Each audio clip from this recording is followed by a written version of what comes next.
Hi, in today's video I'm going to be talking to you about this 1993 Porsche 964 Carrera 4 911 30th Anniversary Limited Edition. In 1993 it marked the 30th anniversary of the launch of the 911, and to celebrate, Porsche produced a bespoke build spec.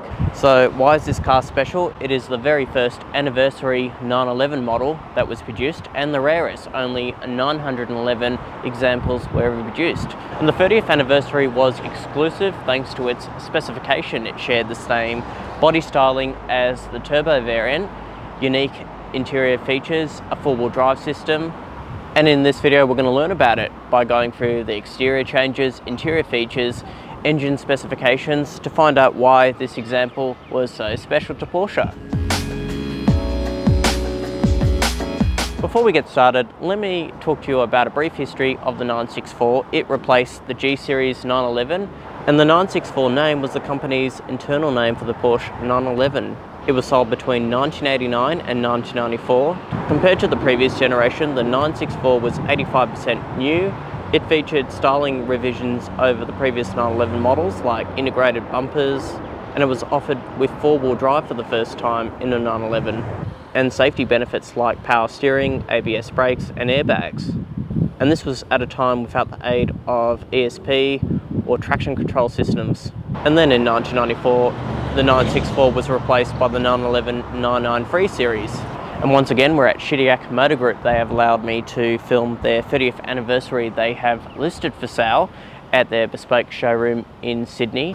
They stock a number of prestige vehicles and exotic supercars. Please feel free to check them out in the description below. Moving on to some of the options and specifications with the anniversary model. Back in 1993, it had an estimated retail price of 225,000 Australian dollars. And in Australia, only 17 were delivered out of the 911 examples that were produced worldwide.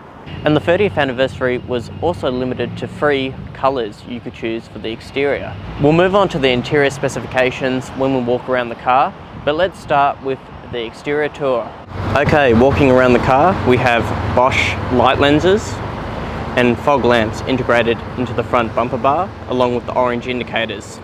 Also, the 964 had integrated bumpers. Move along the side, we have the turbo body styled flared wheel arches and the teardrop rear vision mirrors. And the 30th anniversary featured these 17-inch Cup 1 wheels, ventilated discs on all 4 wheels, and the brake calipers finished in black with the Porsche lettering. And you'll notice there's no rear spoiler from the turbo.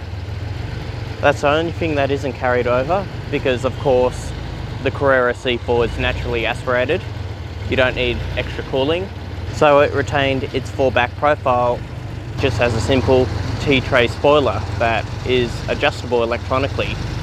And from the back we have the Porsche light bar, and the rear lid has a simple 911 finished in silver lettering, in the style of the very first Porsche models. Moving on inside, we have a standard traditional Porsche key with the remote central locking. We just pull that tab, and when you're inside, it's typical Porsche from the late 80s and 1990s. Nice and elegant, but simple.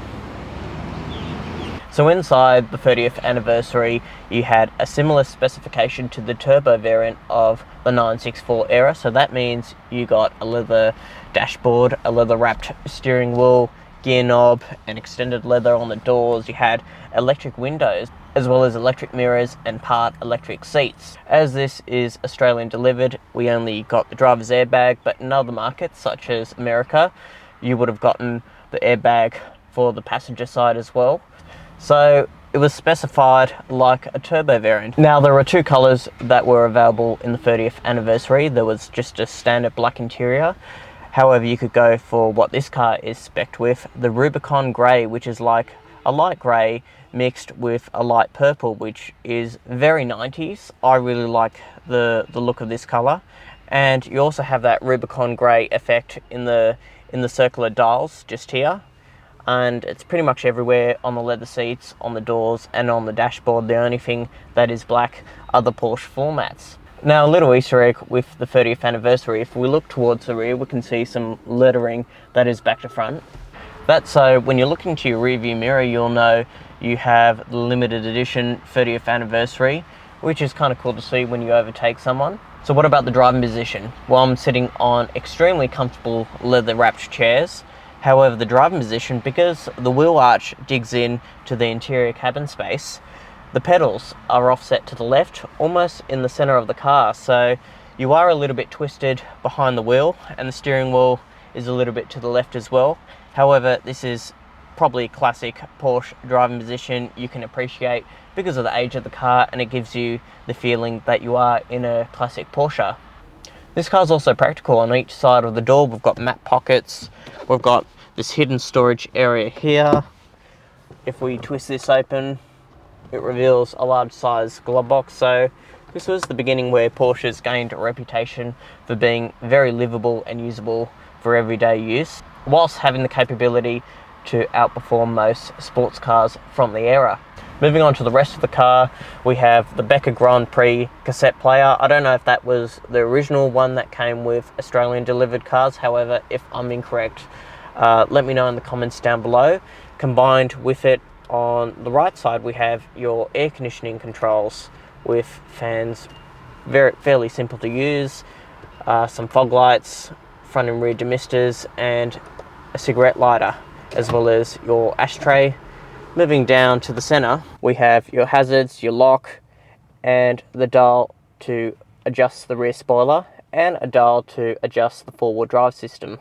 And down here we have a short throw 5-speed manual gearbox, along with the handbrake. And moving down towards where your arm leans on, you have a 4-stacker cassette player just in the center console. To the side here, we have our electric windows, the lock and unlock, and your door handle just down there.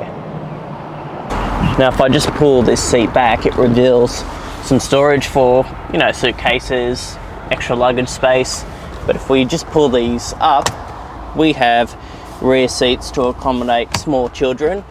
Yeah, so adults aren't really designed to be back here, but this is what made the 911 very usable every day. It does come with a 2+2 setup. They're never really that usable for adults, even in the newer models. However, it is nice to know you can carry small children in the back. Now, to open the front bonnet, we just pull this lever and then it's open. So if I just pull up that gold lever, the bonnet comes up. It reveals the sticker with the engine specification. It is still practical from a car from this era. You can fit small backpacks, not so much golf clubs, but it's nice to know you can at least put items in the front. If you pull up this carpet, it reveals the kill switch, the battery, and the spare tire location, and some of the toolkits. However, it is still practical from a car from this era. To open the rear bonnet, there's just a little latch. You pull back. Okay, so if we lift this up, power is sent to all four wheels by this 3.6 naturally aspirated flat 6 engine, all pulled along by a 5-speed manual transmission known as the G64 gearbox.